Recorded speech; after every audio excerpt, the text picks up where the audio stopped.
The Jake Asman Show will begin shortly. Thanks to all these great Patreon members who help support the show. Get your super chats ready. Jake will be here in just a moment. If you love the New York Jets, this is the place to be.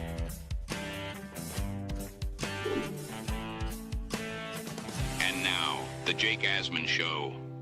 A former Jets scout is criticizing his old team for passing on Shedeur Sanders in the NFL draft. Seriously, we'll talk about that and much more. It's the Jake Asman Show. Let's hit it and get it started. Man, our Jets are primed to win another offseason, baby.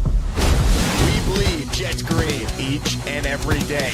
Will the playoff drought finally end? Kings of the offseason, baby. This is what we do. At least we have Garrett Wilson.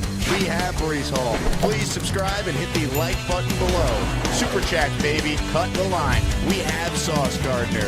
We have Quinn Williams. Prepare to be underdogs. Now it's time to talk all things New York Jets. It's the Jake Asman Show. Here we go. Here on a hump day. It is Wednesday. I'm rocking some Yankees gear. We got the Knicks tonight, but I want to mention this at the start. Click the link in the description. Lock in your spot and join us on June 29th for our first ever ASMANIACS at the ballpark event. We'll have a pregame meetup at Billy's Sports Bar at 11 a.m. before the game on Sunday, June 29th. And then we will all sit together in section 223. You see the view on the screen. Awesome seats. Going to be an awesome time. Lock in your spot. We have about 10 or 15 tickets left, depending on how many people can lock in spots. I got to get this done because I got to make the payments to the New York Yankees. So check it out if you're interested in sitting with us and having a great time with us at the ballpark in a little over a month and a half. Looking forward to that.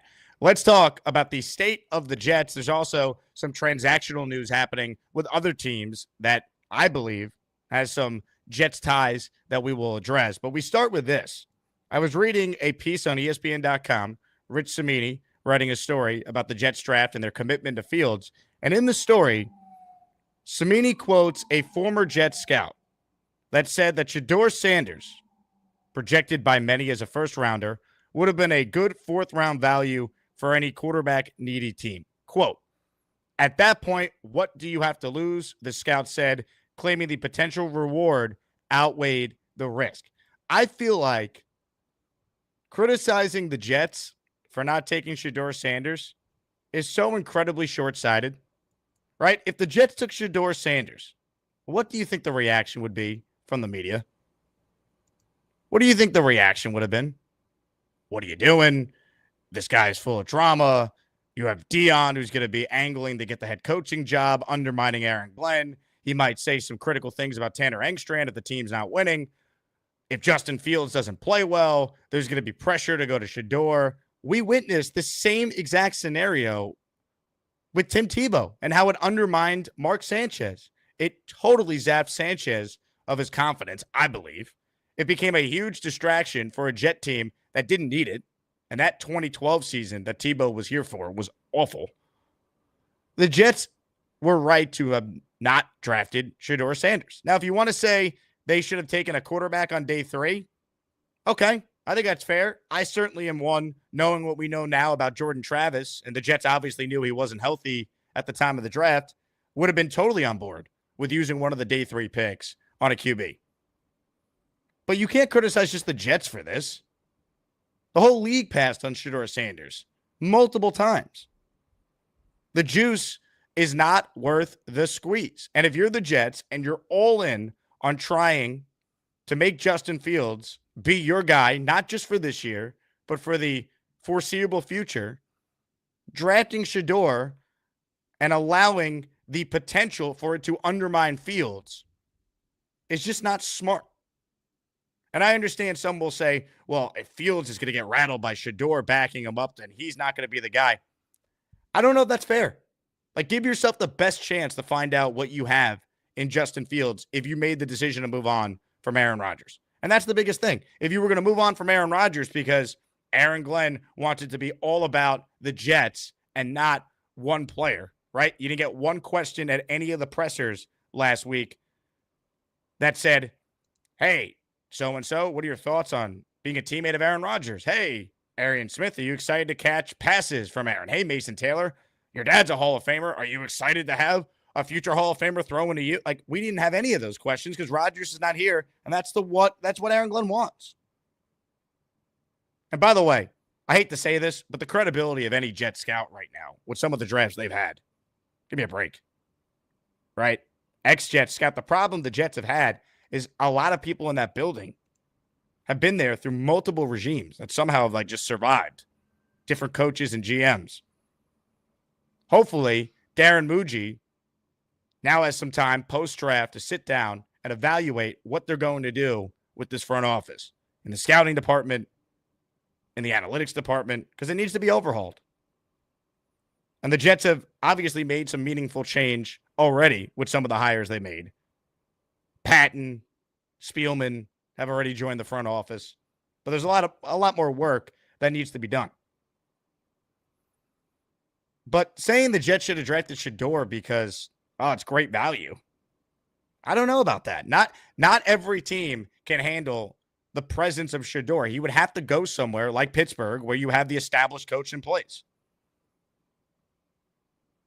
But the Jets don't have that. And while I think Aaron Glenn, if he's truly this great leader that everyone says he is, can handle it, why do it? Why make yourself the center of attention? The Jets have preached moving in silence. You don't move in silence if you're the team that takes Shedeur Sanders after he has this historic draft fall in the 5th round. It wouldn't have made sense. I understand the take a QB on day 3. I get it. But I'm also not going to freak out that they didn't. I think it was a mistake to not at least take someone. But I'm not going to freak out that they didn't take Shedeur. There's nuance to it rather than, here's a guy that many thought could be a first-round pick. Some had graded as a second-rounder. But either way, there was great value for him in the 5th. Sure, if you just look at it from just the football standpoint. But quarterback's more than just the football standpoint. You're the face of the team.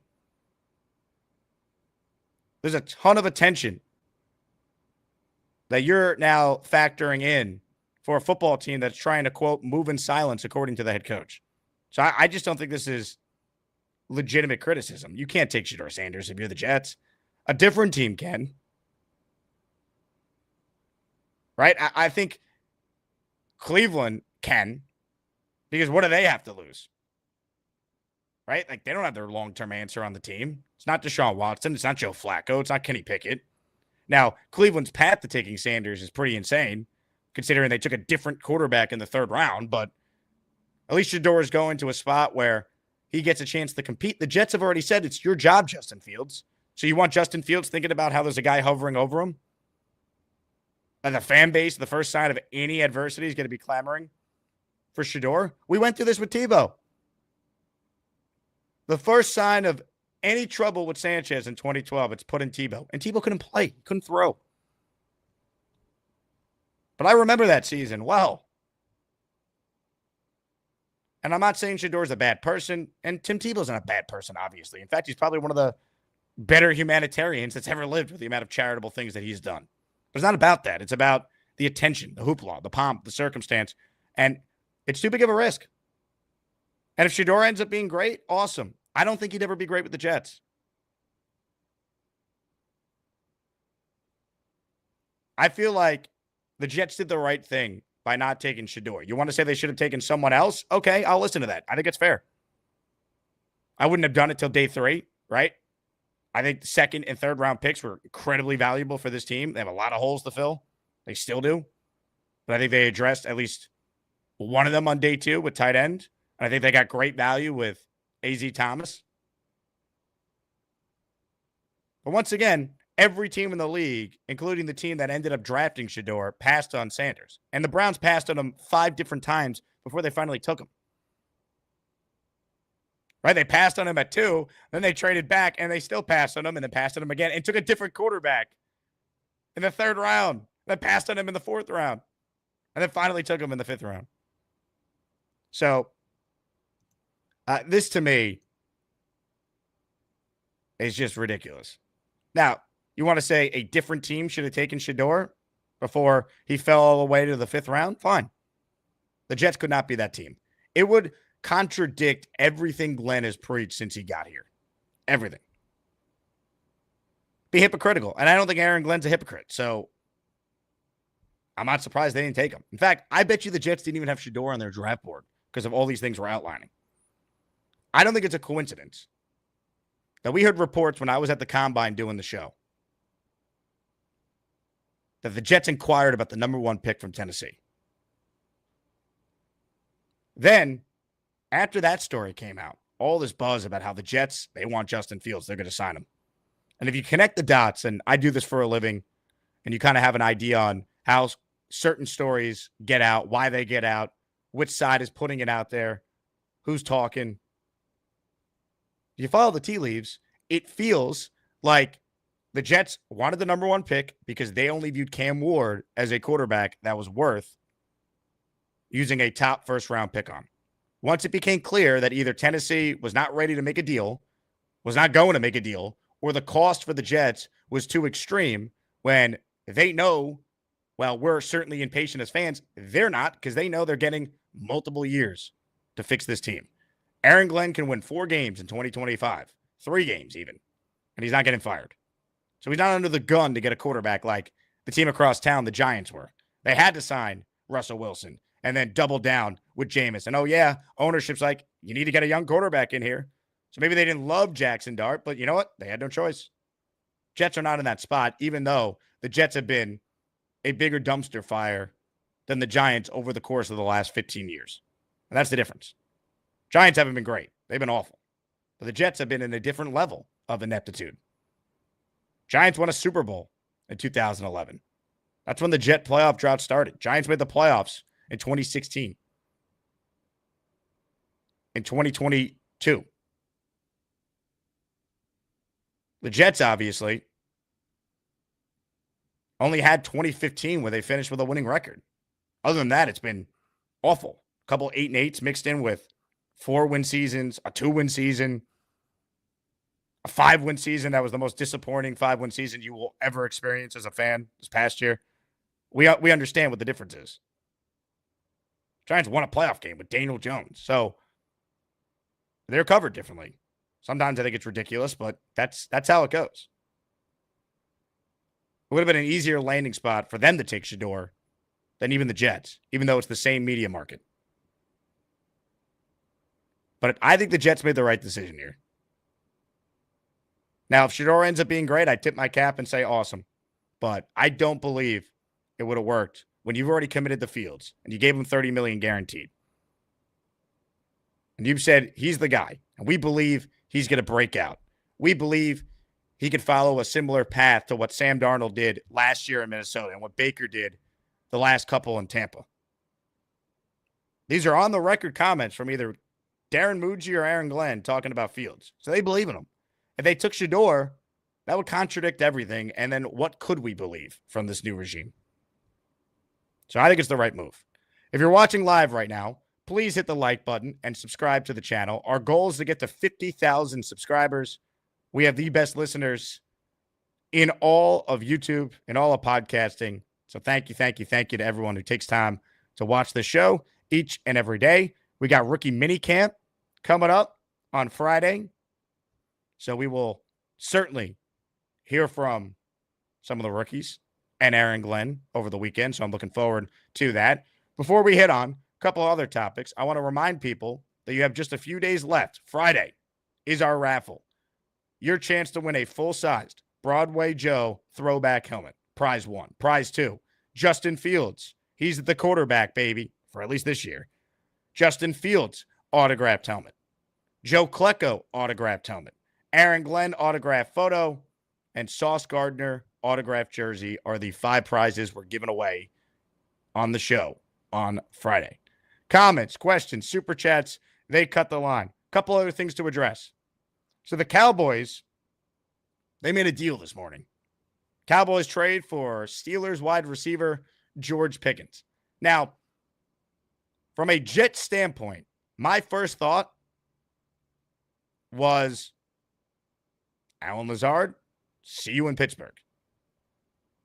Because if the Steelers are trading away Pickens, and I think most of us still believe Aaron Rodgers is ultimately going to sign with Pittsburgh. Now, when? I have no idea. Do I think he's eventually going to sign there? I still do. I'm amazed it's taken this long, but you know what?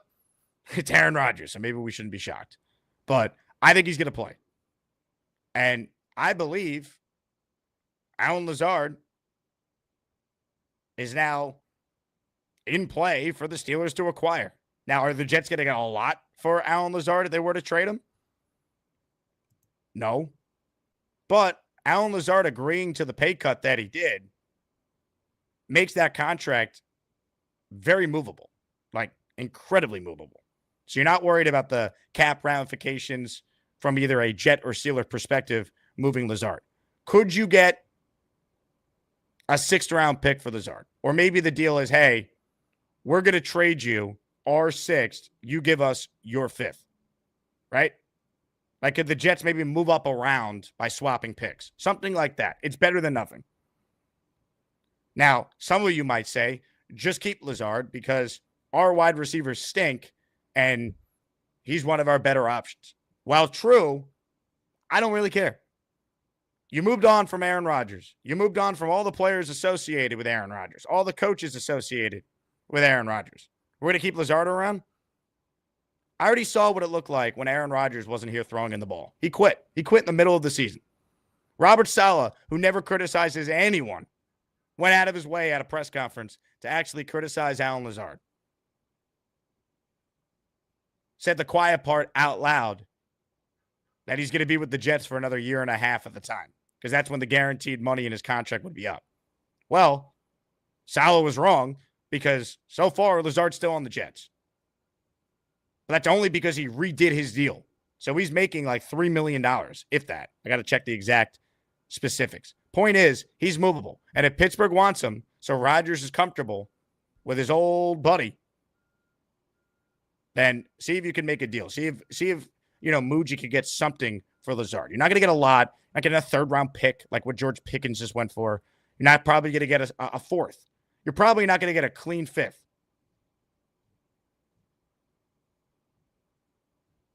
But you know what? You're going to get something. If you play it right. If they truly want him. I don't know the answer to that.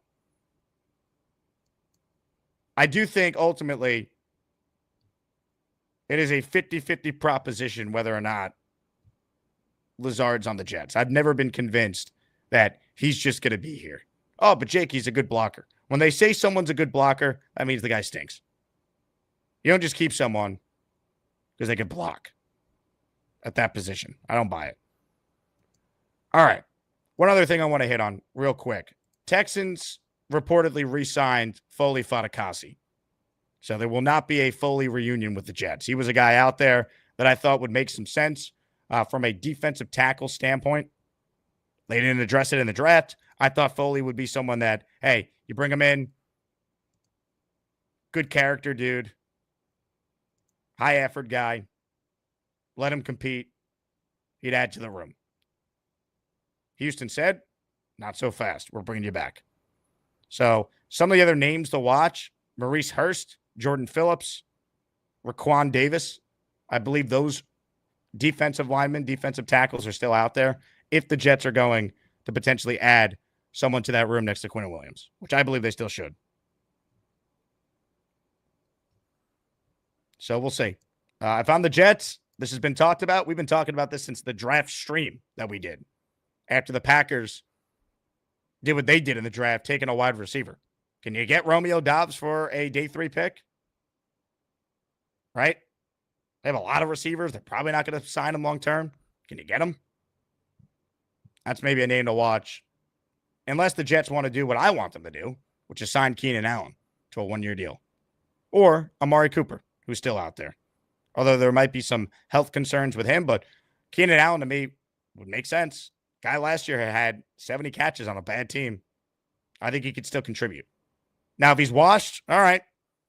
You roll the dice, though. I mean, we didn't think Mike Williams was washed, but it's a 1-year deal. It doesn't ultimately kill you.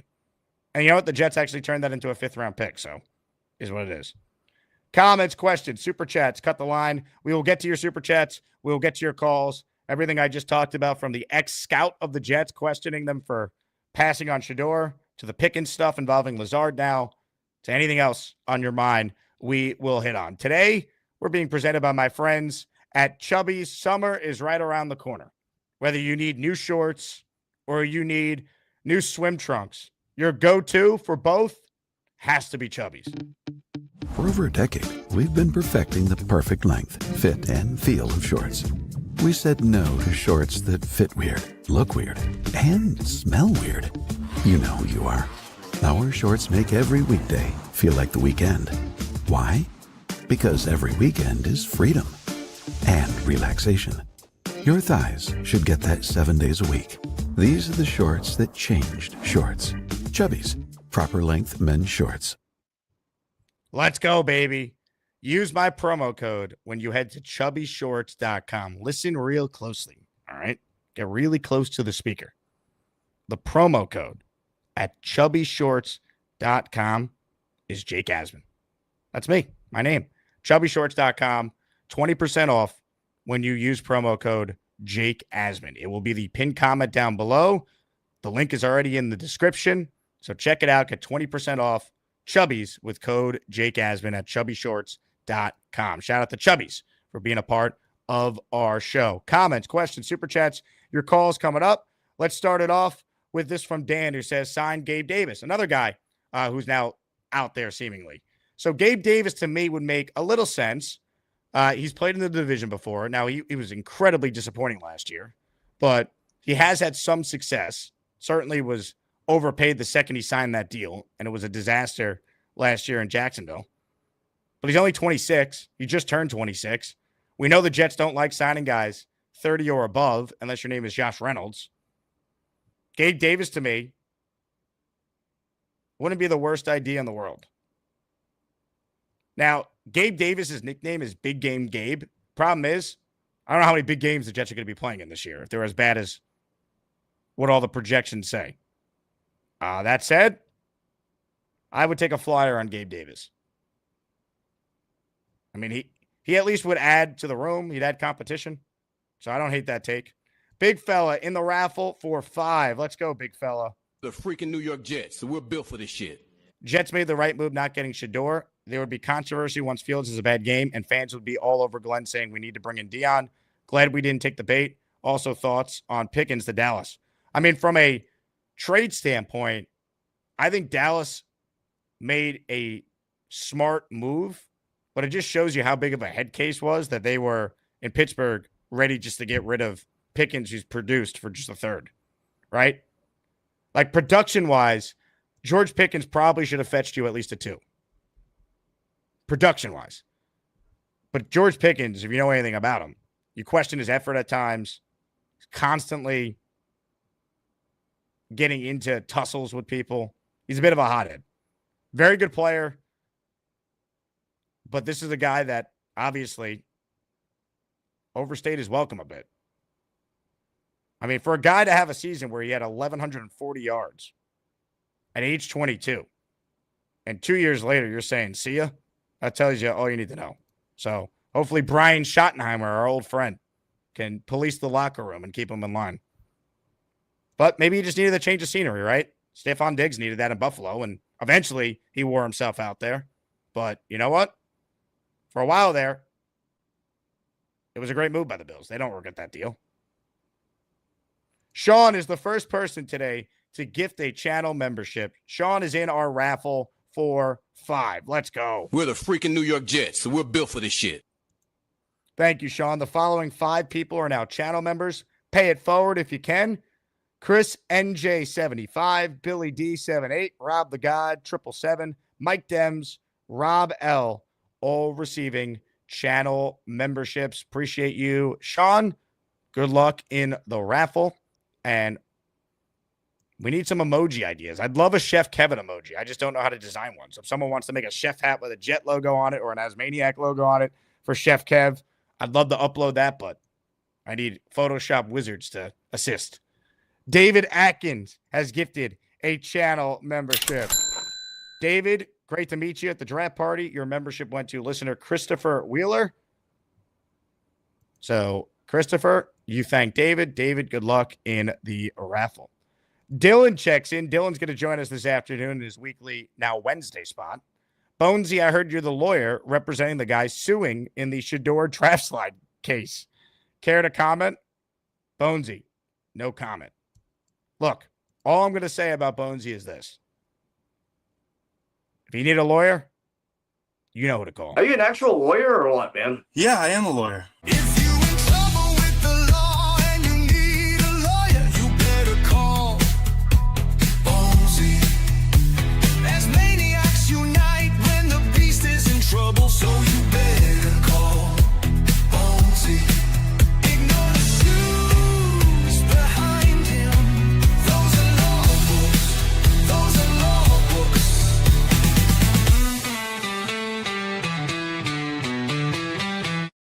Yeah. Better call Bonesy, baby.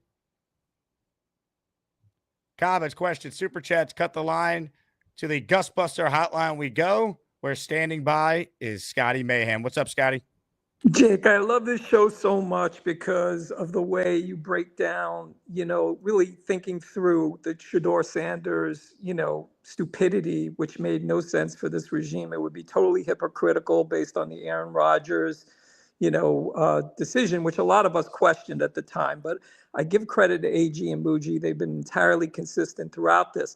Now, in an alternate universe, had we kept Aaron Rodgers, it would have made perfect sense to draft Shedeur Sanders in the fall, because if we were going to accept the smoke, the value was too great. It would have been a perfect situation if AG was willing to accept the Aaron Rodgers situation. But it entirely made no sense for the moves that they've been making. And that should be the reason why, as Jet Nation, we should give them the benefit of the doubt. I think if you look at all of the picks that the Jets made, notwithstanding the crazy fourth round pick, with the wide receiver, Arian Smith, I think they've been so consistent in their approach in taking high character, past captains, guys who are really strong, locker room guys. And I think they had the steal of the draft with the safety based on everything that I've been watching and listening to. So I am really encouraged that this regime got it right. But again, just listen to the source that it was coming from, ex-scout. That even gives you more information about Muji and Glenn getting rid of malcontents and people that they don't want on their staff. So this is somebody who, obviously has an axe to grind. And again, just based on your analysis, I'm not going to repeat it. It's clear it would make no sense. It was antithetical to, how they've approached this. So, I appreciate that. I do want to throw out on the wide receiver, and then I'll shut up and let you do your thing. Keenan Allen makes so much sense for this team. I literally wrote an email, and I'm happy to share it, with your crew, because you have an amazing group of listeners, and I would love those that believe the same thing. We need a vet. We don't need somebody who's going to challenge GW. I mean, losing Devontae Adams was actually a really good thing for us because of, if Rodgers was still on the team, I don't think GW would still be on our team. I think he would have demanded a trade. The fact that we let Rodgers go and Devontae Adams had a better effect on having long-term with Garrett, and then signing Justin Fields even more so solidifies that. So anybody who wants to reach out, I wrote an email, a heartfelt email to their representation, Keenan Allen's representation. This is Brandon Marshall 2.0. This will entirely help our team. And take a look at Amari Cooper. I know a lot of people are speaking him up. He fell off a cliff, dude. I mean, Keenan Allen did not fall off a cliff. He's still clearly a great wide receiver too. So those are my takes. Hopefully you can comment on it. And thanks again, Jake. Love your show. Scotty, appreciate it. Good call. I think he would make the most sense in regards to Allen. I just don't think they're going to do it. I think they're steadfast in not signing anyone that is above 30. Besides Reynolds, who they have a personal relationship with. Both Glenn and Engstrand were in Detroit with him. Keenan Allen's 33, just turned 33 on April 27th. So happy belated to Keenan Allen. Amari Cooper's 30. I don't think they're going to sign him. I would. I don't think they're going to. I think they believe that Reynolds is better than we think. and Lazard is somehow playable. Or maybe they could get Corley to do something. I think that's what they think. Do I agree? No. I also think they probably don't value number 2 receiver as much based on the offense they're going to run. Tight end's going to be a factor. Brees hopefully will be way more of a factor as a pass catcher. I get concerned, though, that Garrett Wilson gets hurt. Now what? Forget not having a number 2 wide receiver. You wouldn't have a number 1. Who's getting separation? You're going to have to throw. There's going to be a game where the Jet defense is not locked down, and you're going to have to ask your quarterback, like any good team in the league has to at times, ask your quarterback to go throw and win you the game, get you back in the game. We all love the idea, well, the Jets are just going to run the ball, ground and pound. At some point, you're going to need your quarterback to throw. Like, here's a perfect example. End of the half, 2-minute offense. Guess what? You got to throw. You can't run the ball anymore. You have one timeout. There's a minute 57 to go before halftime. You're at your own 35-yard line. You're not calling running plays. You're going to need the throw. Who's getting open? So they don't really need a number 2 wide receiver in this offense. That is such horse crap, and I'm sorry if you believe that. Have you watched the modern NFL? I don't care how often you're going to try and run the ball. You need to throw the football to have any chance. Maybe Stone Smart's that guy, right? He's not really a true tight end. He's probably like just a bigger receiver. Maybe he's part of the thought process there. But I get very concerned when I look at the depth chart.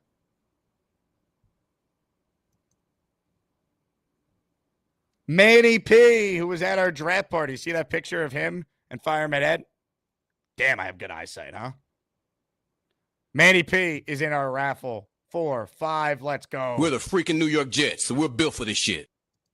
Thank you, Manny. The following 5 people are now channel members. KT, D Smalls, Rex Ryan. What's up, Rex? Matt P.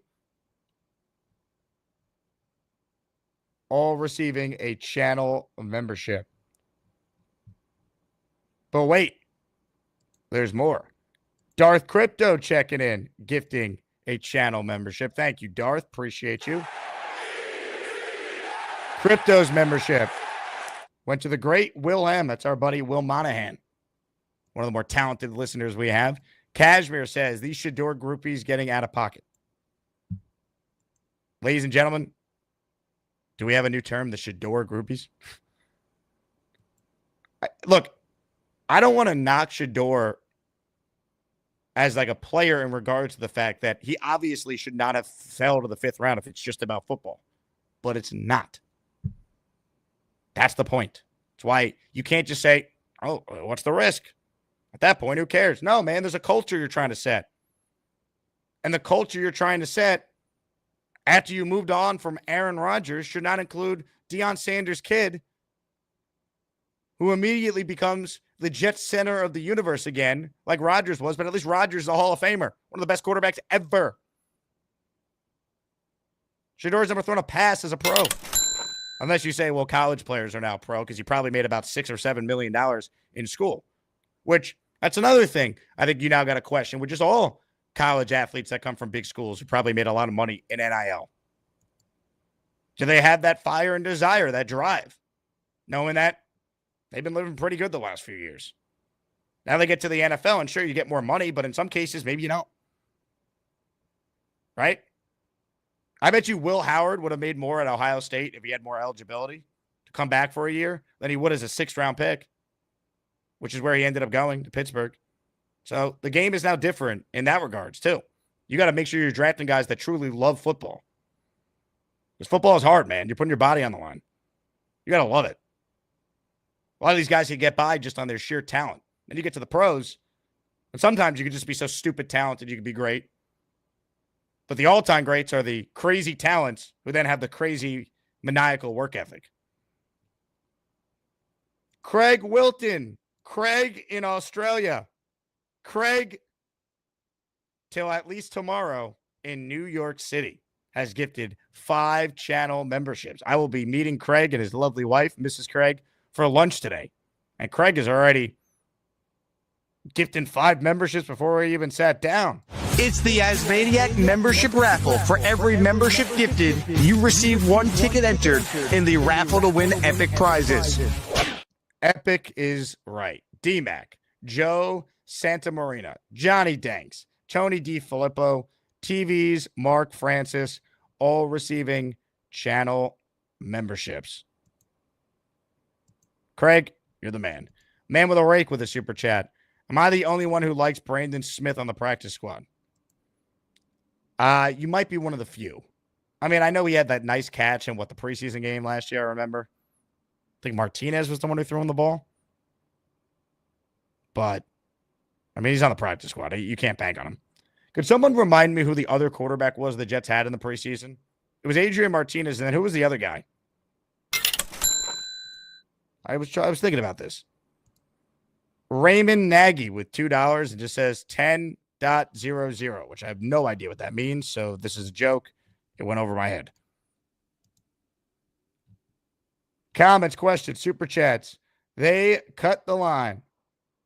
Let's say hello right now to our dear friend in Jerusalem.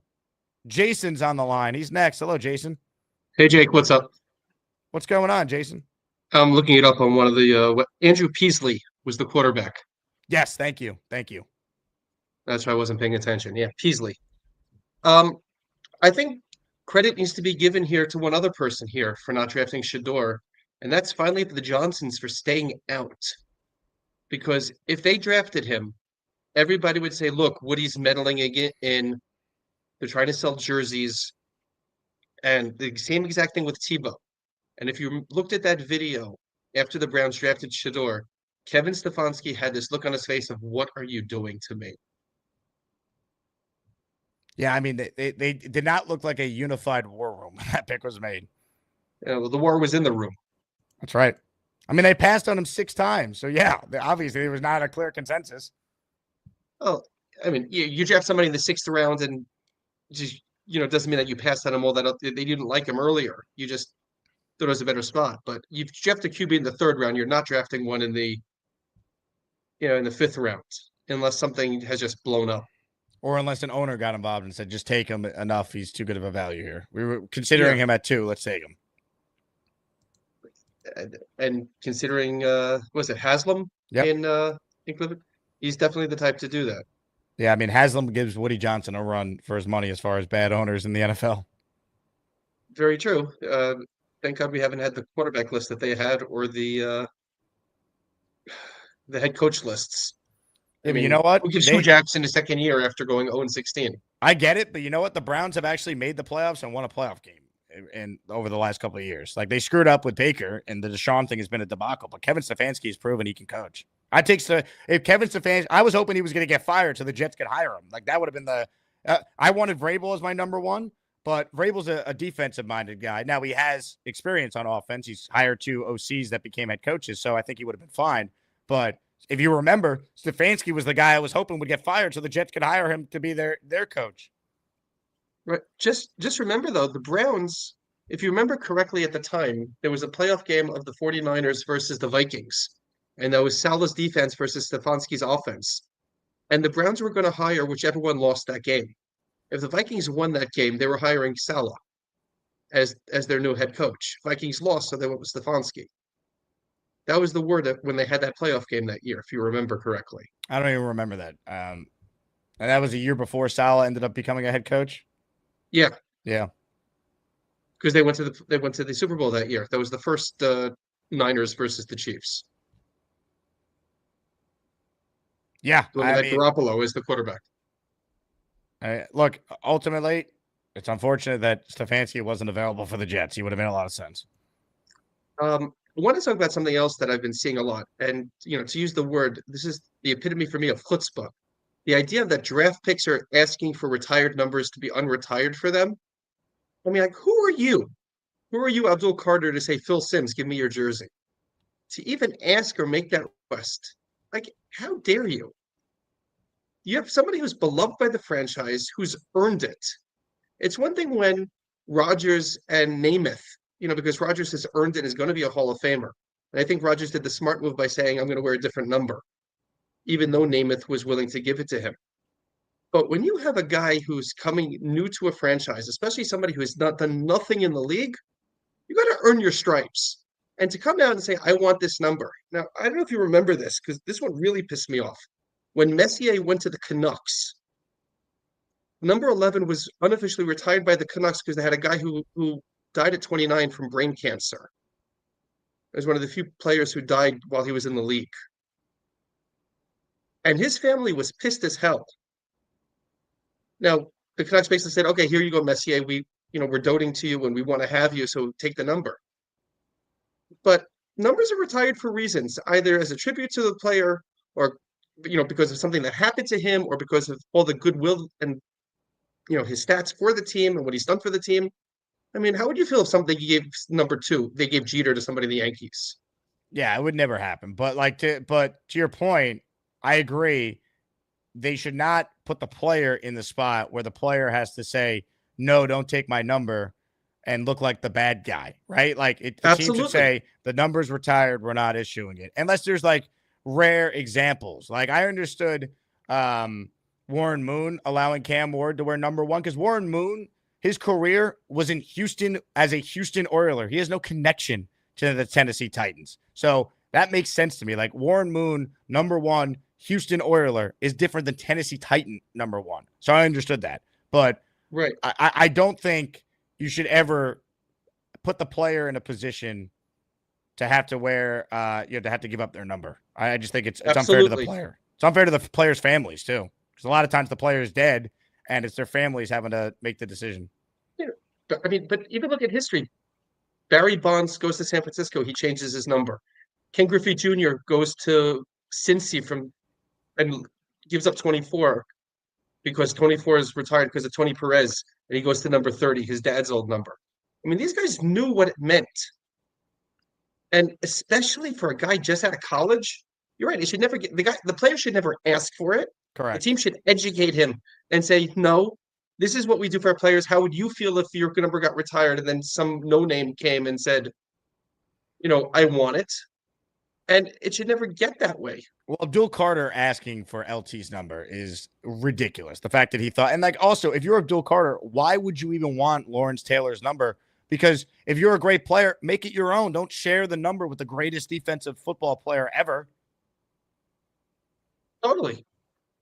I mean, it's one thing when you use something as a tribute, but that's when you're on a different team. I mean, Ziggy Palfy wanted 68 in the beginning for Jaromir Jagr because it's his fellow countryman. Yeah, that's a tribute. You're on a different team. Who's tributing the guy? Not when you're on the same team as the guy? Ridiculous. Anyway, kudos to the Isles for getting the number 1 overall pick, and hopefully they won't give him Pot Fans number 5. Jason, great call. I'm still stunned the Islanders have the number 1 pick, and it's a weird year. There's no consensus top guy. This is not like, oh, McDavid's coming out. Ovechkin, Crosby, done. There's like 3 guys for the number 1 spot. One of them's from Long Island and grew up a diehard Islander fan. He's from Hop Hog, Long Island. So it's like, how do you not take that guy? But if he's not the best player, you can't just take him. But is the drop-off so extreme where, like, I'd lean with the guy that is the Islander fan? I would. He's not going to leave like Tavares did. If it's close. I'm not, locked into the NHL draft. I'm not. I got too much going on with the Yankees, the Knicks, and the Jets doing this every day. But, like, I'm an Islander fan. They'd be my 4th team of the 4. But I love the Islanders. And, they don't even have a GM yet. So it's tough to even figure out who they're going to hire and then who they're going to pick. But hopefully they get it right. Quant says, I respected Rodgers for taking 8 instead of 12. Once again, Aaron Rodgers did a lot of really good things and did his absolute best to go all in and make it work with the Jets, whether it be the pay cut or first thing he said is he would never take Namath's number. It just didn't work. Sucks. But yeah, I mean, how could you not? Rodgers doing that immediately ingratiated himself to the older generation of this fan base. Like Steve Asman immediately loved it. Loved Rodgers when he did that. Because I would not be a Jet fan if it wasn't for Joe Namath, because that's when my dad became a fan. Meadowman, Super Chat. 2 raffle entries. Speak of the Islanders here, with the Isles securing the number 1 overall pick, should they retain the services of the 33rd team to conduct 30 interviews before the draft and ensure University of Maryland hockey coach gets proper consideration for the job? Who's the Mike Tannenbaum of hockey? Now, the Islanders shouldn't do this for the draft pick situation, the number one pick, they need to do it to hire a general manager. They actually could use the 33rd team.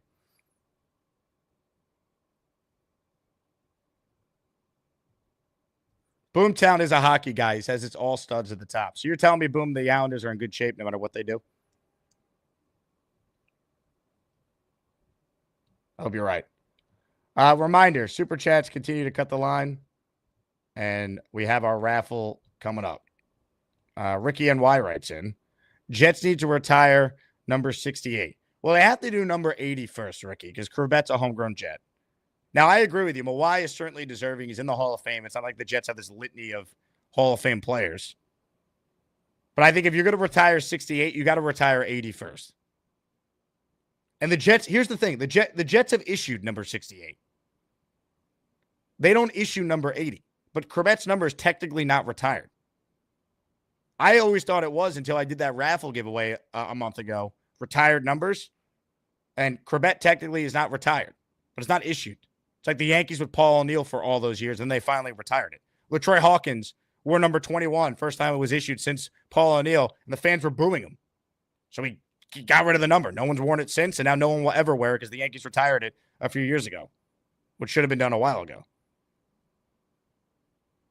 So if no one's going to wear number 80 as a Jet, I think Corvette's number should be retired. Right? Technically, the only retired numbers by the Jets are 12, 73, 13, and then 90 for Dennis Byrd. But you have Namath, Maynard, Martin. Did I say 28? If I didn't, 28. And then, so it's 12, 13, 73, 28, and 90. I would add 80 because you're not issuing the number anyway. K&D in the house. He's a long-time passionate Jet fan. He's in our raffle for 5. We're the freaking New York Jets, so we're built for this shit. K&D's 5 memberships went to Larry Thomas, Fonzie, A7X, Robert Heinen, Alex, and Mello Washington.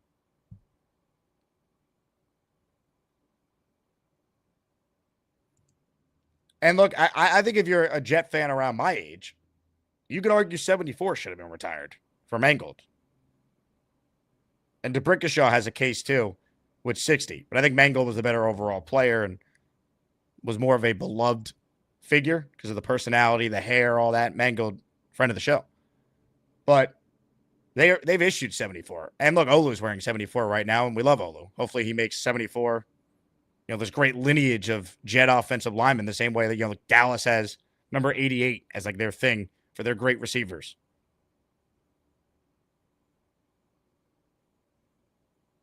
Right. That's what you hope. But you certainly could argue it. K&D, back to work. I go. Catch you all later. K&D, shout out to you. Let's get to more of your calls. I don't recognize the name on the line here. A guy by the name of Doug Dusto is joining us now. Hello, Doug. Howdy. Doug, how are you? Good. The last week my phone's been blowing up. My old friend Jason's been calling me up, just yelling and screaming about I have to come on and talk to you for some reason. Is Jason Beastbreaker? Yeah. Well, what do you have to talk to us about? Well, he told me to call you to straighten lies out or something like that. What are these lies that he was telling me about? Bobby Beasley being a fraud, I think, is the lie. Yeah. So I know both of them from years and years ago. Okay. I'd love to talk to you about the timeline and how I met Beast. Sure. Please enlighten us.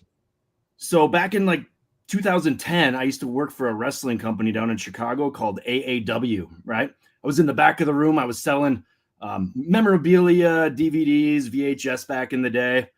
And Beast was one of the fans in the crowd there. And he would always come and buy some DVDs for me and then do commentary in the back of the room.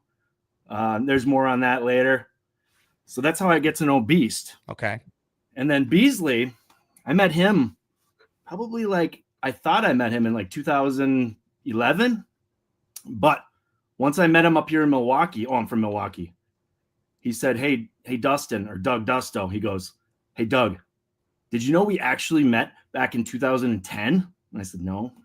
Because while I was selling those DVDs and memorabilia in the back of the room, before the show started, some young, I don't know, he looked like a high schooler, came up to my table and he bought a wrestling mask. And he goes, I need a mask for my match. They said I look too young.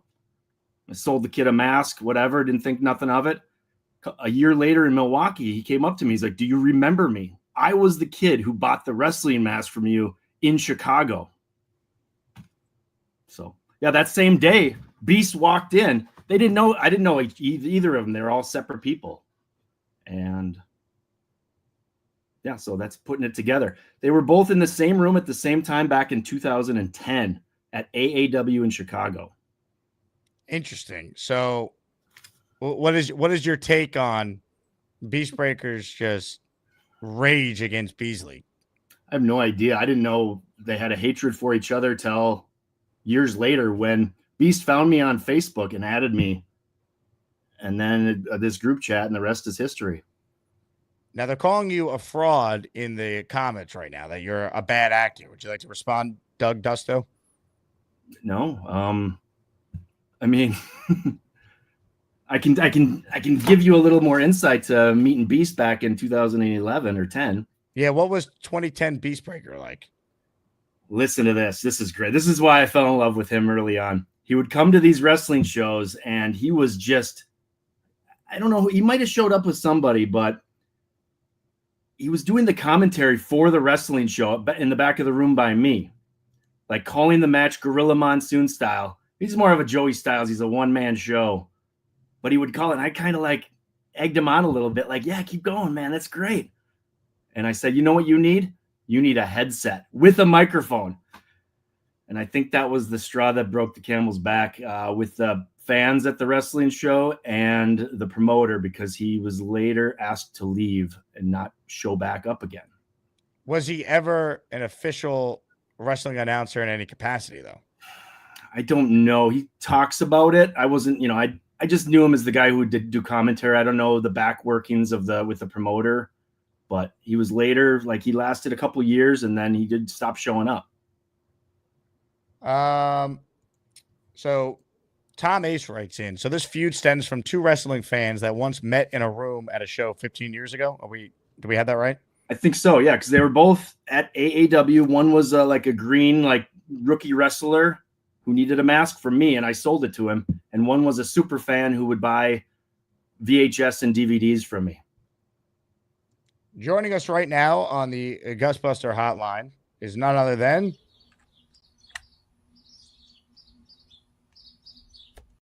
right now, we're getting some gabagool. If you really want some gabagool, you got to come get the gabagool. Catch you later. Beast, what do you make of this? Having a little hot sauce in the morning. Yeah. Jason, do you remember being in the back of the room with me at AAW? Yeah, yes, I do. Officially, yes, because hey, we knew the three rules: DVD $10, 2 for 20, 3 for 25. And hey, you were a good guy at the time, but let me address one other point. What's it called? I found out this morning. I pulled up some records. Last night I did some research. There were 22 multiple lies in last week's video. I did a research on that, Mr. Jake, last night in the study room. And wait, hold on. Let's pause there. Study room. You left the attic? Yes, I took my phone with me to the library. Sat down with it, did some study work, did some research, and found 22 multiple lies. This Bobby Beasley said. 22. Now define a multiple lie. Is it different than just a straight lie? He never worked with the special kids. Mrs. Deanna Myron of Curie High School worked with the special kids. That was red flag number one. And to PBM, you were right. Anyway, if this man didn't have photos of me, there's a red flag. Red flag. Jason, so he was a wrestler and he was at AAW with you back in I didn't even know the son of a bitch. He bought a mask from me. I found out when he moved to Milwaukee. I didn't see him because I'm busy. It's called he had his own life. I had my own life. I don't know where this guy comes up with the most fraudulent misinformation. And I've also counted some other form of lying. I did talk to the school this morning, Curie High School. I gave him a phone call. they will be seeing that Tuesday video from me. And I talked to they said, come on up. They will review the video, and CPS will be hammering a lawsuit for Mr. Bobby Beasley. So, Mr. Beasley, I'm giving you a warning. You've been caught by the Chicago Public Schools and Curie Metro High School. You will be in trouble with the law. So, Would you silence, or should I do one of these? All right. I need to hear from Bobby Beasley again, but I guess we can consider Doug Dusto a character witness for Beastbreaker. Interesting. Bonesy, if you're out there, we would love your take as Beast's lawyer.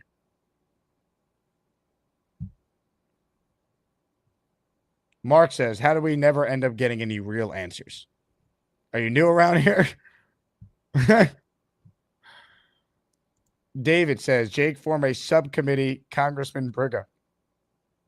We might need to get Congress involved in this.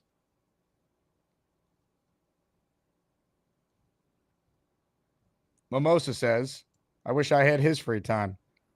Me too.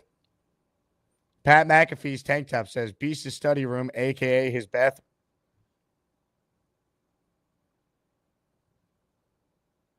Nate writes in, I was in a cheesecake factory with Beast in Chicago in 2004.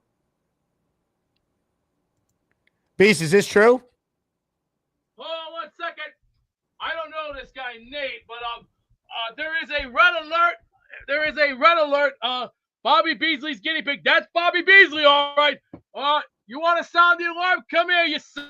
Hey, to Bobby Beasley. Come here, you son of a bitch. I got something waiting for you. You know who's waiting for you? Nick is right here. Come here. Come here. Come here. I got Uncle Furio waiting for you. And you're not getting away from me this time because Chicago Public Schools, Curie Metro High School are going to hammer you in a lawsuit because we got your evidence on live video.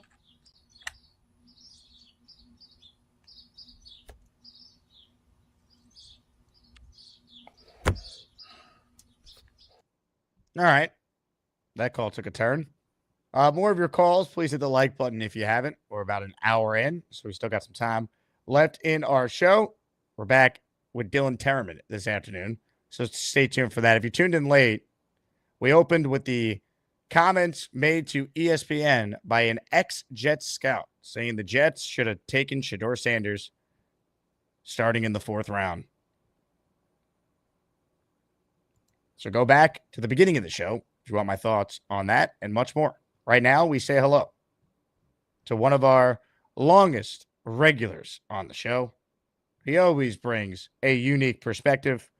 Sometimes he calls us when he's inside. Other times he calls us when he's outside. Ladies and gentlemen, Kyle Clifton.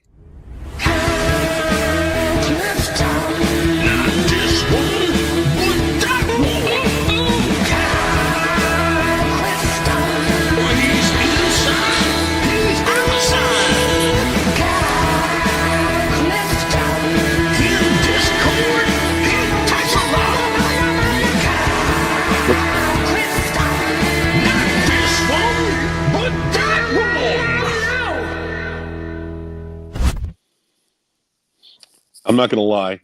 Calling Beast Jason freaks me out a little bit. It's like Jason from the Friday the 13th or something. No, it seems like it's out of place, you know? Yeah. So, I just thought his name was Beast. I thought that was his government name. Right. So I guess I owe Danny Kelly an apology because I heard Jet Scout, and who else refers to themselves every time you talk? He talks about his past. Other than Danny Kelly as Jet Scout, ex-Jet Scout. That guy, by the way, is one of the biggest frauds ever. He never actually was a full scout for the Jets. He had like an internship. He had there's no validity to anything that guy says. I blocked him from the show years ago because I just couldn't deal with his comments, spamming the chat, being like, as a former Jet Scout. It's well, like he's parlayed that into quite a little gig there at the Ringer, I guess. Are we thinking about the same person? Yeah, Danny Kelly. I think there's a different guy. I don't know if Danny Kelly's who I'm thinking of. Yeah, that's why I put that in the banner headline. Then I ran to the ringer to see how he actually graded out the Jets grade, and he gave him an A-, so it must not be him. Because I was trying to think about known Jet scouts that were in the media, maybe. Danny Kelly, this guy, the senior staff writer at the Ringer and the Ringer Fantasy Football Show, was a former Jet scout. I think so. I think you're confusing names here. There's a different guy named Danny that also claimed to be a scout, but it wasn't Danny Kelly from the Ringer. Okay, it's possible. Yeah. But like, you know, the way I feel about that is it's entirely possible the Jets took him off the board, right? Like he might not fit what they want to do, right? It seems like even the guys that are vying for the number 3 QB position, they're mobile guys, they're RPO guys, they're guys that are maybe a little bigger and then can take it and run. And I don't know that Shedeur is that, right? If they're looking for a specific type to fit within their system, and Shedeur's not that guy, maybe it doesn't make sense. And maybe they took him off the board because of, personality concerns. I will say this. If you draft a guy in the 5th round and you think you possibly might have a role for him and it doesn't work out, you just cut him, right? You just get rid of him. That's the luxury of having someone so talented that you take later in the draft. I don't think they made a mistake. I'm not going to be as critical as I was about some of the other aspects of that draft, but a 5th round pick, it's disposable, right? We can't pretend it's not. I just feel like, to your point, Kyle, just thinking about it, they never had Shedeur really on their board because I don't think they wanted everything that comes with it when the talent level they didn't deem worthy of a 1st-round pick in the first place. Right, and I get that. Like, it doesn't go with the whole getting rid of the celebrity quarterback thing and trying to build a culture from the ground up if you have someone that's perceived to be a me guy. Yep. It's just an interesting, that someone's saying, why won't the Jets take a quarterback in the 5th round if they don't really know what the plans are for implementing a system? It's kind of an odd take to have. Obviously, you might be right. There might be someone who has some sort of grudge or some sort of chip on their shoulder towards the Jets. Any ex-Jet scout, I question just how good of a scout they were anyway. Well, with the way we churn through personnel, it could be anybody, right? Seriously. We never have anyone here for too long. They fail and they're out the door. I appreciate your time, Jake. You got it, Kyle. Good call, as always. Kyle was back to the, wired mic rubbing against his beard. So they got the classic Kyle Clifton crackling noise there. King of Kings says we need to take down that no good lying SOB Beasley. What did Beasley do? He lied about everything. He was not the prom king. He never went to the same high school as Beast. He never married Britt Baker. He's very sick in the head. That's what Bobby Beasley has done. Wow, Clifton saying he's got a new wireless coming today. Love it. I got open phone lines for those of you who want in on the show right now. Comments, questions, super chats, they cut the line. Reminder about our raffle on Friday for those of you that have asked. Mother's Day is coming up. It's right around the corner. So, did you guys get an email from the Jets yesterday? Celebrate mom with Jets season tickets. And then someone on Jets Reddit wrote, nah, I actually love her.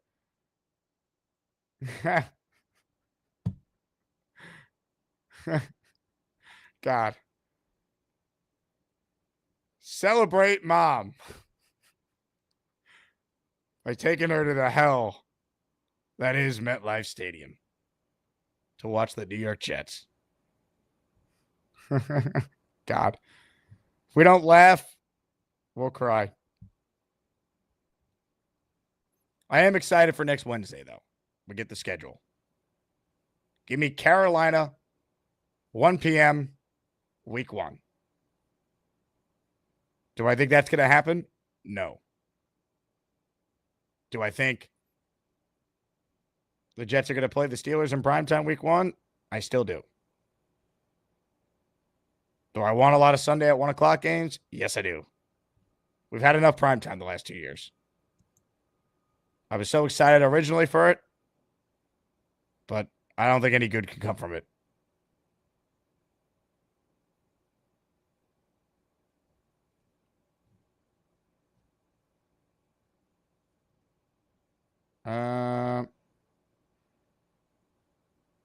Billy says, I don't see what everyone sees about Shedeur on film.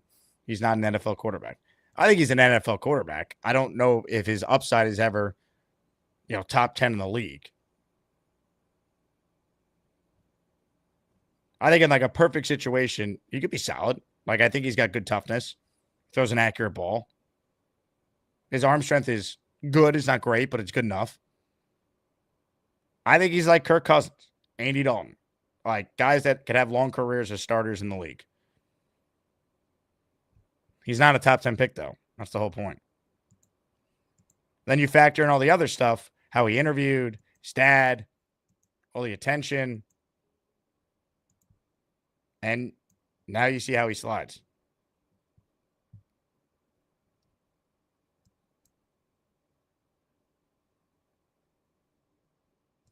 Jimbo says, good morning / afternoon, Jake and Asmaniacs.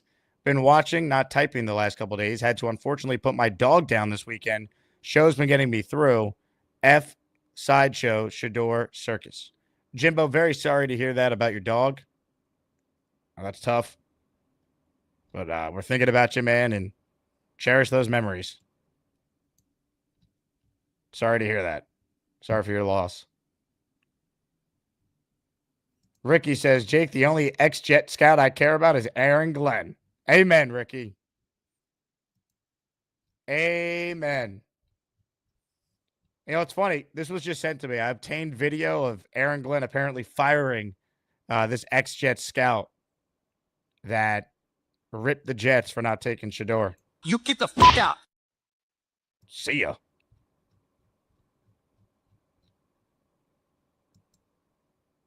More of your calls right now, ladies and gentlemen. Daniel Beware is on the line. Hello, Daniel. Hello, Jake. How are you doing, man?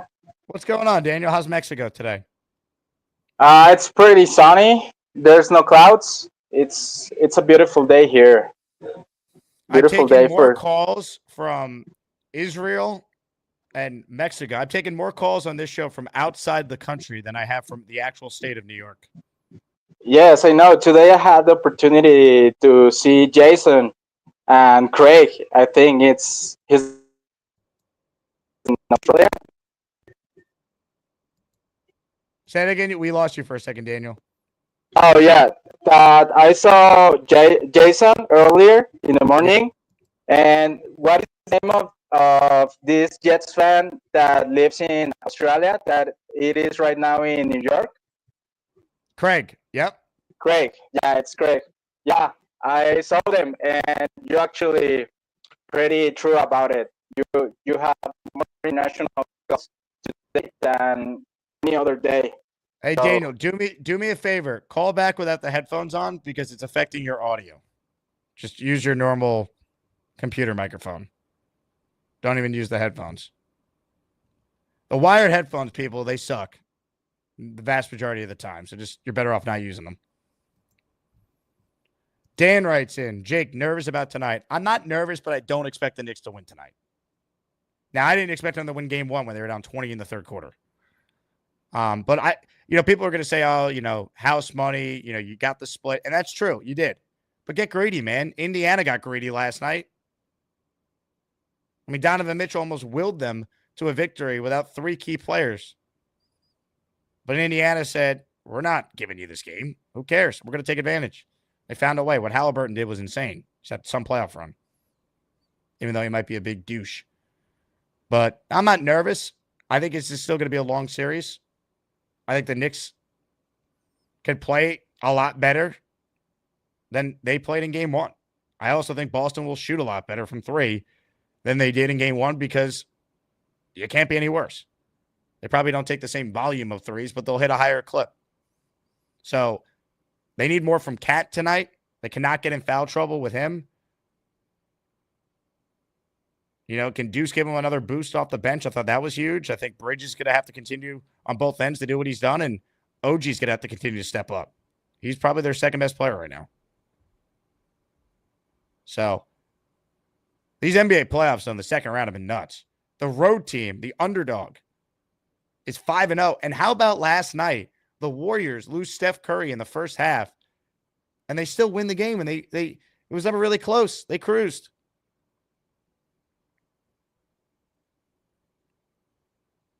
So it's been some playoff run so far. John says, if Porzingis out, you must take advantage of that. I don't think he's going to be out there. I think he's going to play. You know?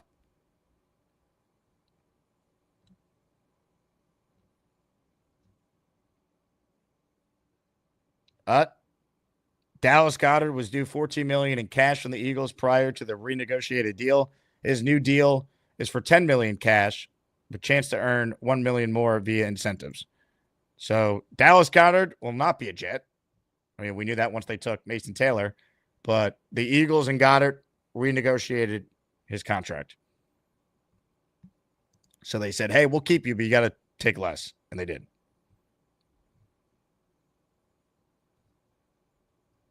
King of Kings. Cat needs to stay out of foul trouble early. He does. Ralphie, Gabe Davis cut. Let's get him. Talked about it earlier. Wouldn't hate it.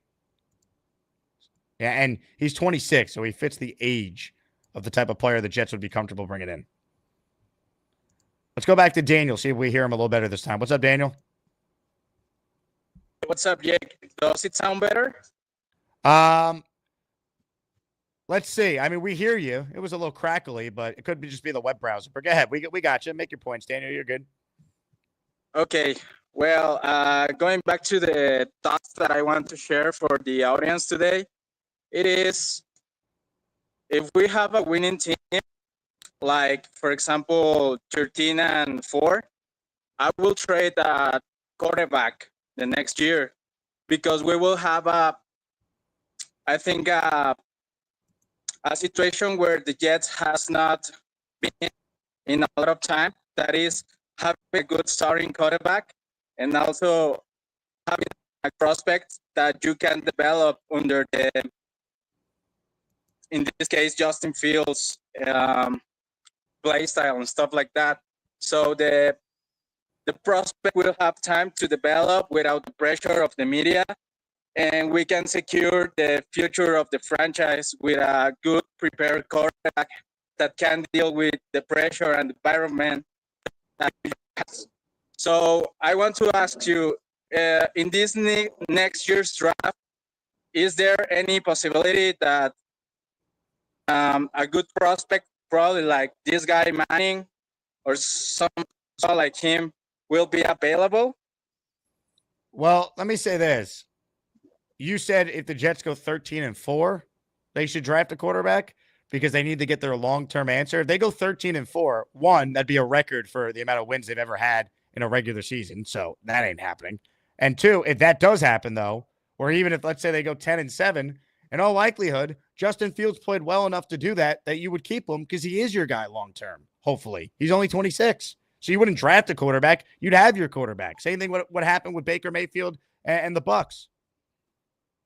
Yeah, but I've been thinking about it, and even though Justin Fields is 27 years, I think having a young prospect that can develop, like for example Jordan Love with Aaron Rodgers. You know, Rodgers was 38 when they drafted him, Daniel. Well, yeah, that's a good point. I mean, I don't know if you guys feel good about drafting another quarterback, but to me, I think it's a good chance to try to get a generational talent, develop him, and probably put some competition under Justin Fields. And also, I want to say that the worst expectation that I have for this team in this year, it's probably 10-7. because we're trying to build a winning culture, and I want to see Aaron Glenn showing us that he's built for this shit. I mean, if he's really tough, like he's trying to express in the media that we're looking for players who are violent and we're coaching them up, I want to see results this year, because if not, we're going into the same loop with Salah, with Gaze, and all these former head coaches that has the time to develop, has the time to build for a new regime, but they did not meet the expectations. Well, did you say you're expecting 10 wins as the floor? That's the ceiling, brother. That's the ceiling. That's best case scenario. You're winning 10 games. So you think I am being too demanding to them? Because if we're building a winning culture, we need to really win more than we lose. You know, we cannot expect to be a winning culture when we finish this year like 5 and 12, something like that. I mean, come on, right? You get the fuck out. Daniel, appreciate your call, man. I don't subscribe to you could build this winning culture without actually winning. So, yeah, they got to win games. 10-7 is not the floor, though, Daniel. 10-7 would be the highest win total the Jets have had in a decade. Their projected win total is 5.5 right now. It's tied for the lowest in the NFL with three other teams. 10 games would be incredible. You'd feel like you might have a quarterback, but we certainly would have a coach.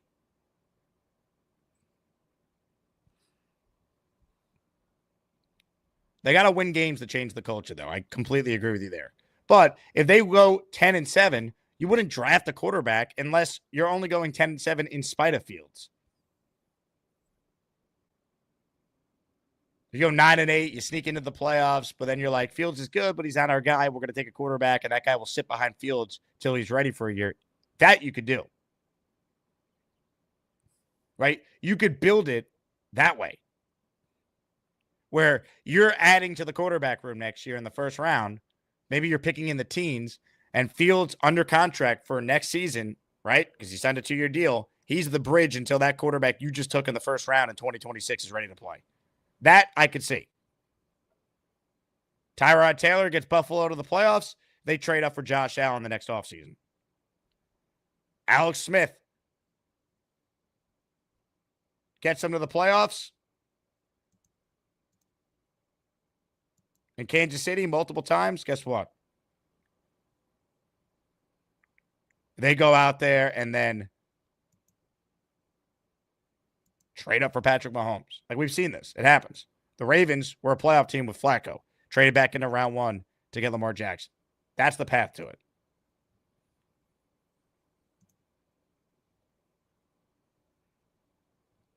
Dan says, Jake, didn't you say you'd rub peanut butter all over your body if the Jets win 12 games?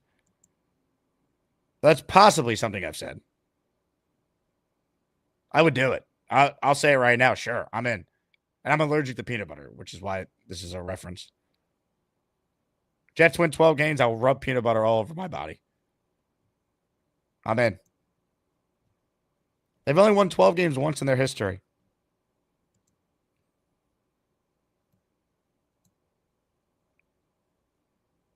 Tom Hayes, that has to be done live on the air.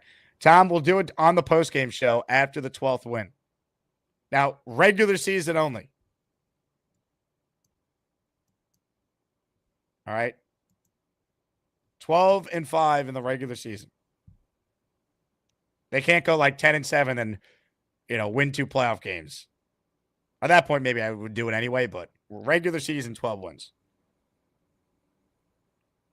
Dakota says the Jets will start the season 3-2 like usual, then collapse from there. What do you mean like usual? How often do the Jets start 3-2, Dakota? How often does that happen? Didn't happen last year. 2023, I don't believe it happened. They were 4-3.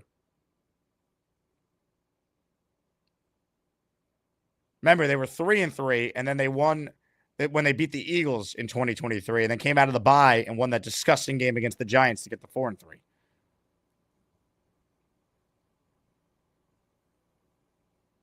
The Jets starting 3-2 like usual. No, they don't. They never start 3-2. They started 3-2 in the suck for Samuel with McCown in 2017.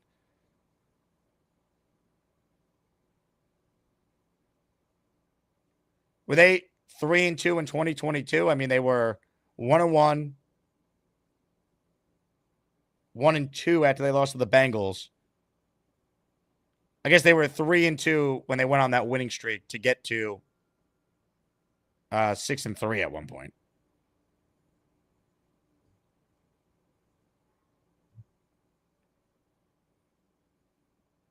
King of Kings says, I'm looking forward to that first episode of One Jets Drive just to see how Glenn can get this team to believe in winning like these kids did in college. That'd be nice. Here's the thing, though. One Jets Drive, they do a great job over there. But every time you watch that show, we're like, we're winning 10 games. This team's awesome. And then we stink. So, you know, it's an in-house production by the team. So it's only going to show the pomp and circumstance and the fluff stuff. You know, someone sucks in practice, they're not going to show you that. So just take it with a grain of salt. It's an entertainment show. It's awesome. But, you know, just because Glenn might look cool on that doesn't mean he's a good coach. Robert Sala looked awesome, too, on One Jets Drive. Boomtown says, Jake is also committed to eating his hat if the Jets win 12 games. That I remember. I'll do that, too. Daniel says, this may be my first rant in a call. I just want AG to show he's built for this shit. That was the most calm rant ever, Daniel. Great call, brother. I hope you're right that the Jets' floor is 10 wins. I would love to be wrong and you're right about that. That'd be amazing.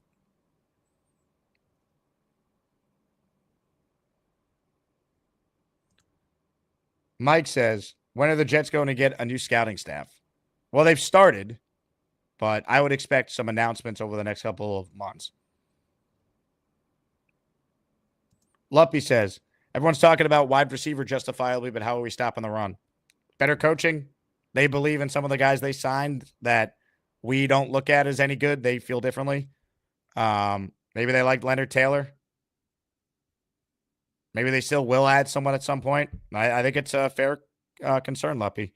You had 30 defensive linemen drafted, 30 defensive tackles drafted in this class, and the Jets didn't dip their toes and take any of them.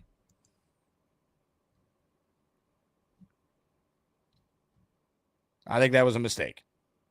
Papa Jet says if the Jets ever win the Super Bowl, he will shave. Wow.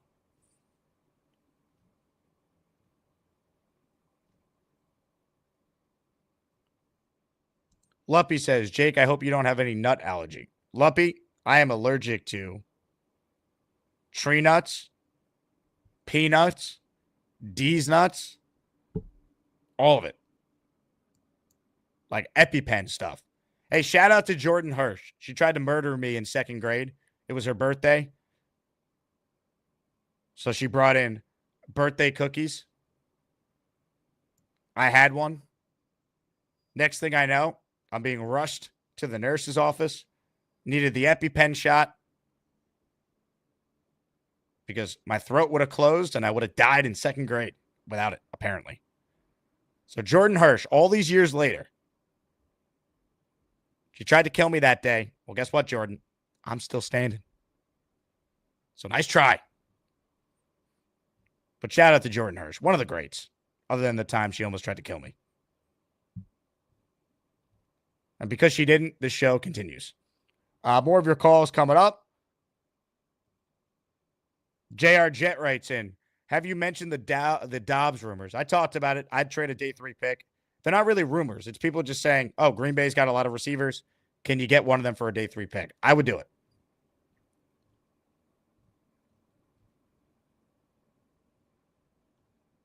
Dan says, what will you do if the Knicks go up 2-0 tonight? Oh. Wouldn't you like to know, Dan? I'll be giddy. I'll tell you that much. Sandy says, Glenn's going to unlock Michael Clemens. And I have a date tonight with Margot Robbie.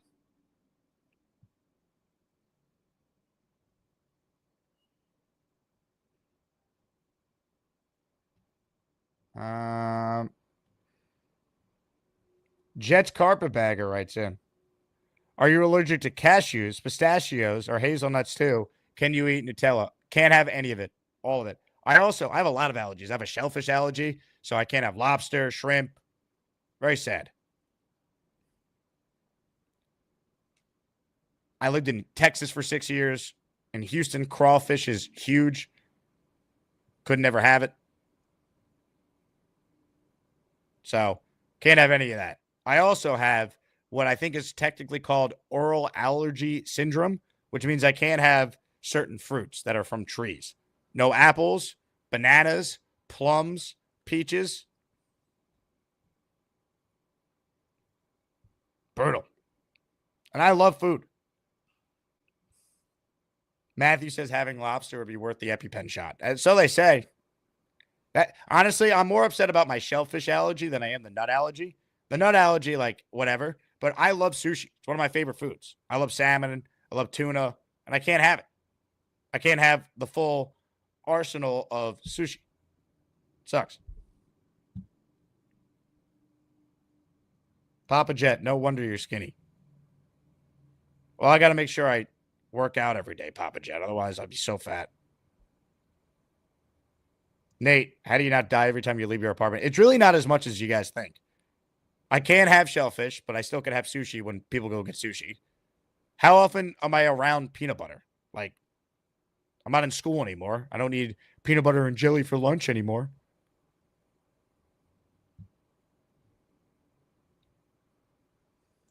Jake Quest. Jake, you could outgrow the shellfish allergy. You should get tested again. I might have, Jake Quest. I just don't feel like it.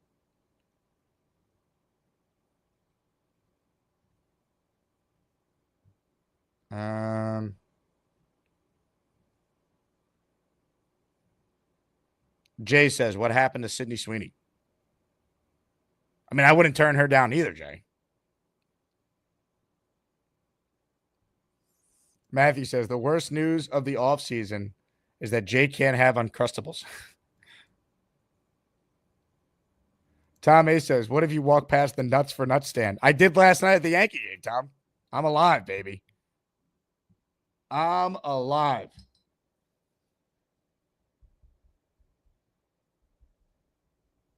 Watch out. Nuts for Nuts stand. I'm still kicking it.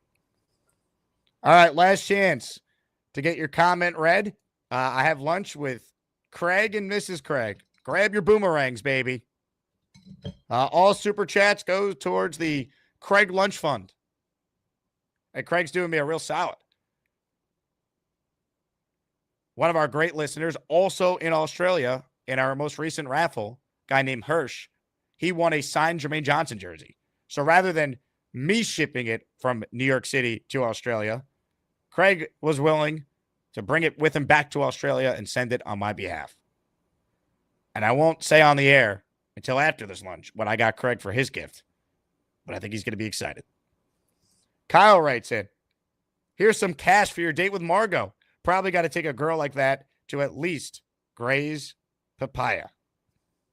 Man, I'm going to need more than $10 for that, Kyle, but I appreciate you.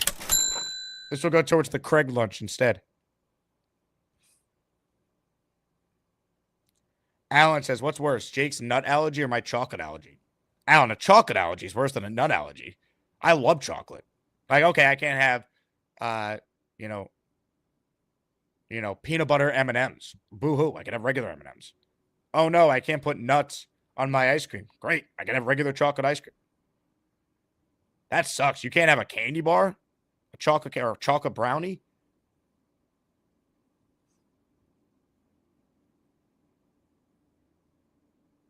That's crazy.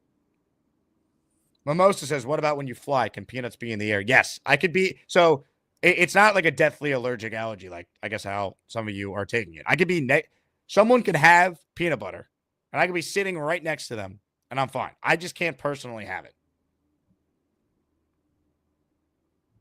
Like I can't inhale it, but I could be around it. I just can't physically get in my body.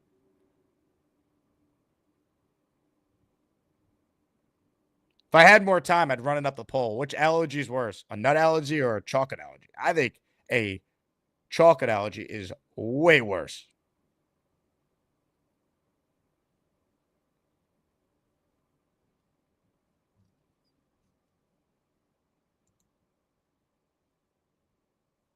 Ricky says, Jake, look out. Alan's mailing you Reese's Cups as we speak. Well, Alan can't have strawberries either. That's to see, I can't have apples and some other fruits, but strawberries and blueberries I can have, and grapes. Yeah, that's right, Gary. I have fruits and I have salads as well. How about this? Mimosa in our raffle for 20 with a $100 super chat.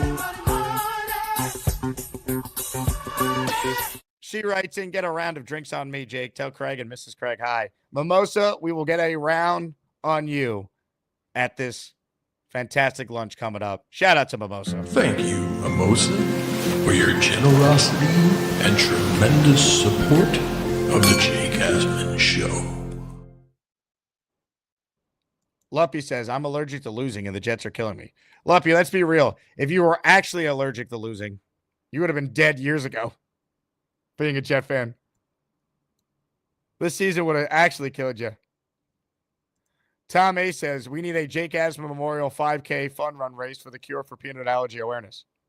Yes. Nate, Mimosa knows New York City drink prices. Well said. Ralphie says, no wonder Alan is so douchey. Mad at the world. Man.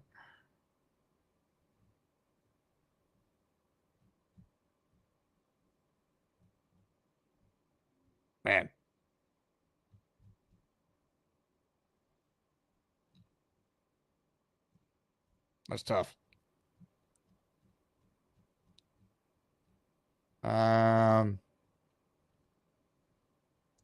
Indy, how about Gabe Davis? Talked about this earlier. Indy, I would take a chance on him. He's 26. There's upside.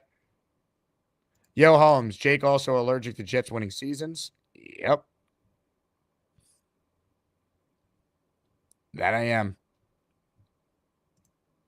Hopefully, I get to experience, and we all get to experience together, a winning season. It'd be the first time we've ever had that since I started doing this daily show. Wouldn't that be fun? Winning? Imagine. Imagine that. I can't, but I hope to. I hope to. Mike D's Nuts writes in, Jake is allergic to me? D's nuts. D's nuts. Thankfully, I don't have to eat you. So I'm not allergic to you. You're the man, D's nuts. Ricky's about to have a brownie right now. We know what's in that brownie. Cactus Johnny, need Mets fan 2187 from yesterday to call in more. That dude was epic. I don't know if we'll hear from him anytime soon, but if you caught yesterday's second show, I timestamped it in the comments. If you missed it, maybe Gator will do something with that because he's Gator. Met fan 2187. What a call that was. An all-timer, if you will. JR says, a round of mimosas on Mimosa. Mimosa, no peanut martinis. Funny, not funny. It'd be my last ever drink, Mimosa.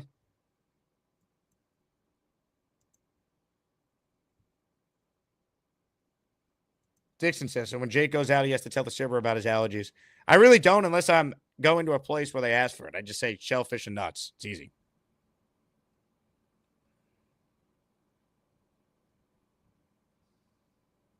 Derek says, can the Yankees win a championship with Boone as the manager? Yes. Dave Roberts won a championship. 2 of them, technically, with the bubble. I'm not sitting here telling you Aaron Boone's a great manager, but I think they can win the World Series with him. Ricky says, can you have fuzzy grapes? Only with Bobby. All right, I'm running late to this lunch, but I think Craig will understand because the champ is on the line to close us out. Ladies and gentlemen, it's time. The only thing better than Alden shoes is Joey D, cause he totally rules. Jake, my brother, I'm high as a kite. I love everybody. Damn, this show is crazy. I got 30 seconds, Bones. What do you got? Just as Beast lawyer, we just want to say no comment. We will look over the information and check the legalities on everything. And we'll get back to you guys on the next show. Ladies and gentlemen. That's it. Go ahead. Go to lunch, man. The lawyer for the Beast himself. The great Mr. Bones. Are you an actual lawyer or what, man? Yeah, I am a lawyer.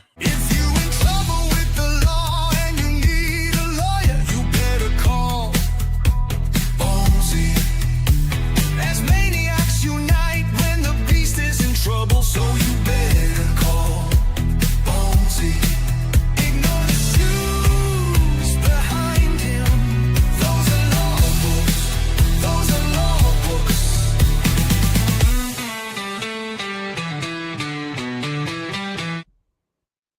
Lawyer Bonesy, baby. Dones at the buzzer. Super chat. My wife suffers from oral allergies too. Blast. That's what she'll told me. I don't know about the last part there, Dones, but the first part, yeah, your wife knows exactly what I'm talking about with the oral allergies. It stinks. It stinks. Anyway, thank you all for watching. Please get your Yankee ticket. Under 10 are left.